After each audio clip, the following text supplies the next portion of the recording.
இன்றைய நாளுக்கான அடுத்த ப்ரோமோ ரிலீஸ் பண்ணிட்டாங்க ஜியோ ஹாட்ஸ்டாரில்.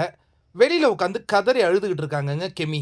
எதற்காக அழுகுறாங்க, என்ன அழுகுறாங்க அப்படிங்கிறத உள்ளே பேசுகிற ஒரு கான்வர்சேஷன்லேருந்து நமக்கு புரிஞ்சிக்க முடியுது. காரமான உணவு, அதாவது நேற்றையும் பிக் பாஸ் வீட்டில் ஏதோ ஒன்று பொரியல் செஞ்சுருக்காங்க, அது ரொம்ப காரமாக இருந்திருக்கு. என்னங்க இவ்வளோ காரமாக இருக்குது அப்படிங்கிற பேசியிருக்காங்க. இப்போ ஒரு உணவு சமைச்சிருக்காங்க, அதுவும் பயங்கர காரமாக இருக்குது. அப்போ பிரஜன் என்ன சொல்கிறாருன்னா, காரமாக இருந்தால் நான் தயிர் ஊற்றி அதை அட்ஜஸ்ட் பண்ணிப்பேன் அப்படின்னு சொன்னது கெமி. ஆனால் இப்போ ஏன் உட்காந்து அழுதுகிட்டு இருக்காங்க அப்படின்னு உடனே திவ்யா கேட்குறாங்க. என்னங்க உணவு காரமாக இருக்குன்னா போய் அழுவாங்களா? எனக்கு ஒன்றுமே புரியலையே. உடனே அரோரா சொல்கிறாங்க, இந்த வீட்டில் சாப்பாடு கிடைக்கிறதே ரொம்ப கஷ்டம். அப்படி இருக்கும்போது நீங்கள் உணவில் காரத்தை போட்டு கொடுத்தீங்கன்னா என்னங்க, நானே பேசிக்காக காரம்லாம் அவ்வளோலாம் சாப்பிட மாட்டேங்க, என்னங்க காரத்தை போட்டு கொடுக்குறீங்க அப்படின்னு உடனே இங்கே கட் பண்ணால் இங்கே வந்து எஃப்ஜேவும் வியனாவும் பேசிகிட்டு இருக்காங்க.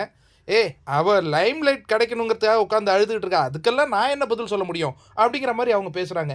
இப்போ என்ன நடந்தது அப்படிங்கிற அந்த பரபரப்புக்குள்ளே நம்ம போகும்பொழுது, கெமிக்கு கொடுக்கப்பட்ட உணவு காரமா, கெமிக்கு மட்டும் கொடுக்கப்பட்ட உணவு காரமானா ஐ திங்க் காரமாகவே கொஞ்சம் சமைக்கிறாங்க போல இருக்குது திவ்யா.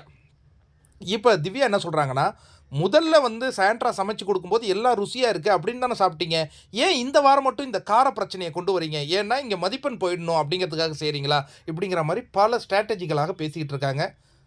என்னவோ தெரில, காரமான உணவு கொடுத்துட்டாங்க, கெமி கதறி எழுதிட்டுருக்காங்க. ஆனால் நீங்கள் ஒரு விஷயம் நோட் பண்ணீங்களா, ப்ரோமோவில் வரணும் எபிசோடில் வர சீன்கள்லாம் நீங்கள் மோஸ்ட்லி பார்த்தீங்கன்னா இந்த லவ் ட்ராக் வருது, அதுக்கு பிறகு சத்தம் போட்டு கத்துறாங்கல்ல அது வருது, இல்லைன்னா அழுகுறாங்களே அது வருதுங்க.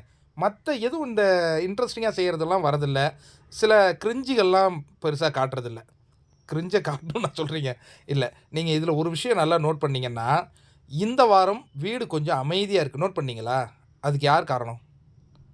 அமைதியாக இருக்குது, ஆனால் பரபரப்பாக இல்லை, இன்ட்ரெஸ்டிங்காக நமக்கு இல்லை. அதையும் நீங்கள் நோட் பண்ணுங்கள்.